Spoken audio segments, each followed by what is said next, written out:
This is KM Weiland, and you are listening to the Helping Writers Become Authors podcast. I hope you enjoyed this week's episode, Understanding the Underworld of a Story's Third Act.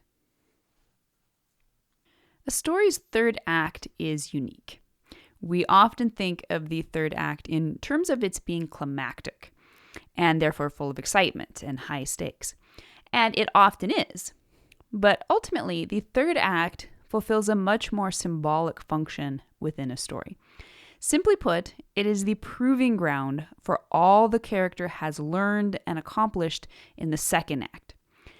Even more than that, it is representative of the human psyche's deepest levels of integration. It is, in many ways, the underworld of your entire story. These past few weeks, we have been exploring the symbolic lens through which we can see a story's first act as its normal world and the second act as its adventure world. Now, I've used these metaphors for the first and second acts for a long time, based on my own distillation of the hero's journeys, ordinary world, and the adventurous quest that symbolizes its central conflict. As mentioned in the previous 2 episodes in this little series, these terms are specific to the archetype of hero. And yet I still find them useful as umbrella terms for understanding story structure in all types of story. When I first sat down to write on this subject, in what was intended to be a single episode, I realized that if the first and second acts were worlds unto themselves, then of course symmetry demanded the third act must be a world as well. Today's episode is an overview of what I came up with in this regard. So first, just a reminder of where we're at in this series. So far, we have covered the normal world of the first act and the adventure world of the second act. Today, we're discussing the underworld of the third act, and next week, we will talk about the new normal world of the resolution. Most of the time when authors, especially genre authors, think about the third act, we tend to think of making it the biggest, best, most exciting part of the story. But the hero's journey itself, as well as Freytag's triangle, shows that in some ways the third act is the lowest part of the story. Even if the external action of the story includes fireworks, a race to the finish line, or the biggest fight yet with the bad guy, the third act's structural and thematic role within story structure is to dramatize the consequences of the death rebirth at the third plot point, which opens the act. Therefore, I think it's useful, and also in keeping with the general tribute to the hero's journey terminology, to think of the third act as the story's underworld. The third act is a zone deep within the protagonist's subconscious in which old parts, those in service to the lie, are put forever to rest, and new parts, in service to a new truth, are assembled and animated in a way that allows the character to then bring totally new tactics to bear upon the final confrontation with the antagonistic force. In stories with transformative character arcs, readers will get to witness this transmogrification close up. But even in stories in which the action is primarily focused on the external conflict, we can still see the overtones of this underworld simply in the high stakes the character faces. This is where the emphasis on tension and therefore excitement in the third act comes from. In understanding the underpinnings of the climactic excitement we so often seek to create in our stories, we can deepen the entire thematic weft of the work. All right, so the third act represents the final quarter of a story, from 75% to 100%. Having been launched by the third plot point at the 75% mark, it is primarily focused upon the climax, which begins around the 88% mark, or halfway through the third act, and concludes with the climactic moment and subsequent resolution. The third act brings the story full circle by presenting the protagonist with a final confrontation that will allow him to conclusively gain or lose his goal. After that moment, the story's conflict is resolved one way or another, and the story ends. The third act is the proving ground of the entire story, bookending the first act and bringing context and meaning to the events of the second act. So, what does the underworld symbolize? The underworld is the land of the dead. It is the netherworld, the lower realm, Hades, the grave.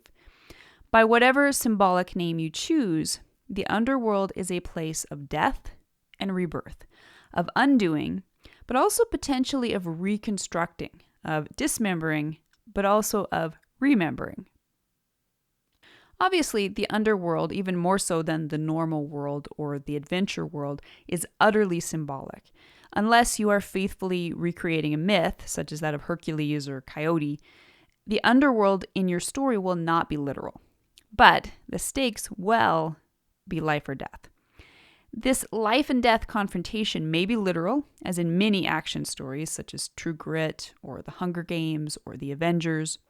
It may be even more obviously so in dramatic stories such as The Book Thief or All the Light We Cannot See or Wuthering Heights.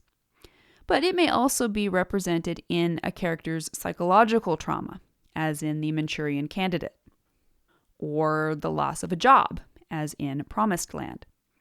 Or simply, and most inherently, a personal inner transformation for the protagonist, as in any story with a strong character arc.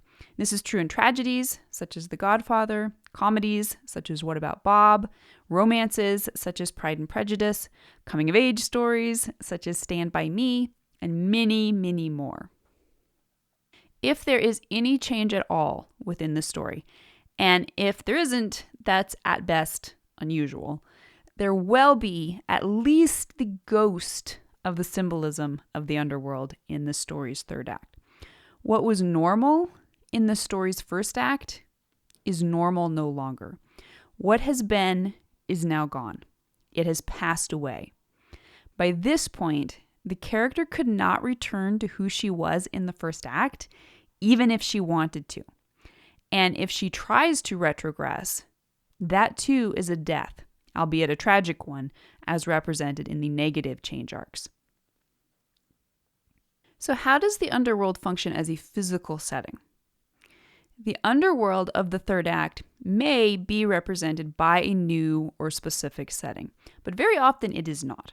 In most stories, it will be unwise to introduce major new elements, such as significant settings, this late in the story. Generally speaking, anything that figures prominently in the climax should have been introduced or at least heavily foreshadowed earlier in the story. Otherwise, the ending can feel either too separate from what came before, robbing it of resonance, or even as if the author is employing the cheat of Deus ex machina. However, in some stories, the characters may physically need to enter a new setting. For instance, when they are finally storming the castle of the main antagonist. We see this most often in action-oriented stories, such as Captain America and the Winter Soldier, in which Cap infiltrates the Project Insight helicarriers for the first time in the movie. However, it's important to note that these helicarriers were not a late addition to the story. They were shown and discussed in the first act before becoming the climactic focus of the story in the third act. In other stories, the true underworld portion of the third act may be illustrated by a more symbolic setting, in which the character wrestles with the consequences and sacrifices demanded by the third plot point before rising up and moving on to the actual climactic confrontation.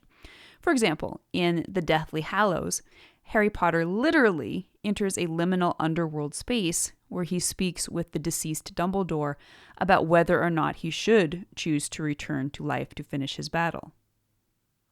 In Kung Fu Panda 2, Poe spends time in a healer's hut where he regains painful but important memories before returning to the final fight with the antagonist.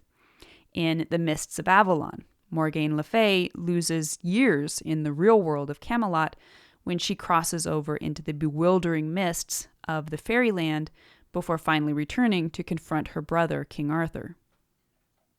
Hospitals and graveyards are common liminal spaces for this beat, as in stories such as Terms of Endearment and Steel Magnolias. Whatever the case, the most important thing about dramatizing the underworld in a physical setting is not so much that it be a new setting, but that whatever setting you do choose allows you to fully dramatize the life and death stakes, whether physical, spiritual, psychological, etc., and the deep significance of the changes that have been wrought since the first act and are about to come to fruition in the climax. Now, how does the underworld demonstrate theme and impact character arc?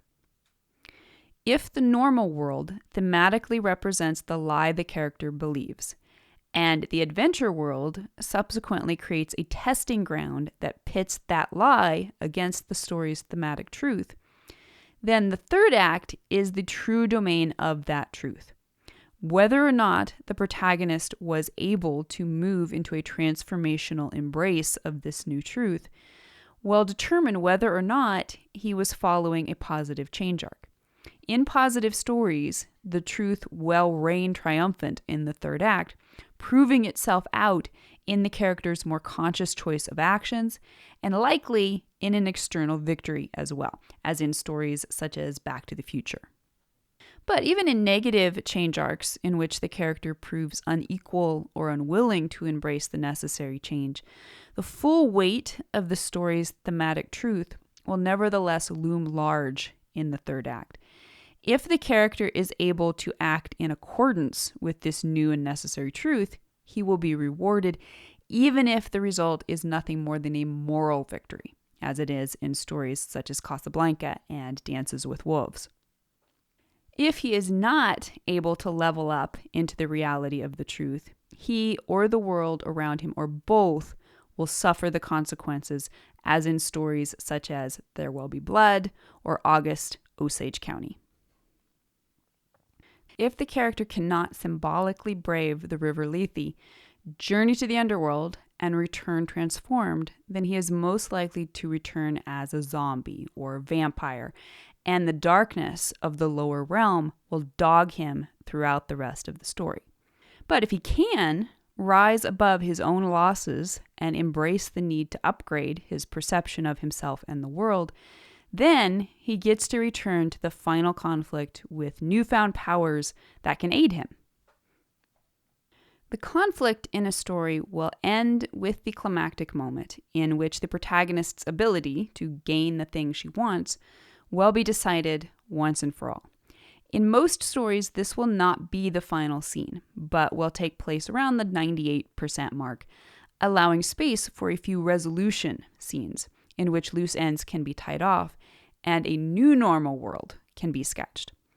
Although this section of the story takes up a bare 2% or less and is properly part of the third act, its symbolism and significance is different enough from that of the underworld that I feel it deserves an episode of its own. So, stay tuned. Next week, we will venture into the new normal world of the resolution. And in the meantime, I hope you will stop by the site and tell me your opinion. What happens in your story's underworld? If you'd like to be part of the word player community over on my site and join in the conversation on this subject, be sure to stop by the website at helpingwritersbecomeauthors.com. You can always find a transcript of the most recent podcast and add your voice to the discussion by visiting the first post on the site's homepage. And don't forget that if you're looking for an older post, you can always find those by putting the podcast title in the search field at the top of the right-hand column. If you enjoyed this podcast, you can subscribe on Apple Podcast, Spotify, and Amazon Music, or whatever your favorite podcast platform may be. And if you'd like to do something to support helping writers become authors, it always means a ton if you're able to leave just a quick rating or review on your site of choice. Also, many thanks to those who support my work on Patreon. Your patronage helps make helping writers become authors and its many resources available to writers everywhere. If you're interested in becoming a patron, you can find out more at patreon.com/kmweiland. Thank you so much for listening to the Helping Writers Become Authors podcast, and be sure to check back again next week.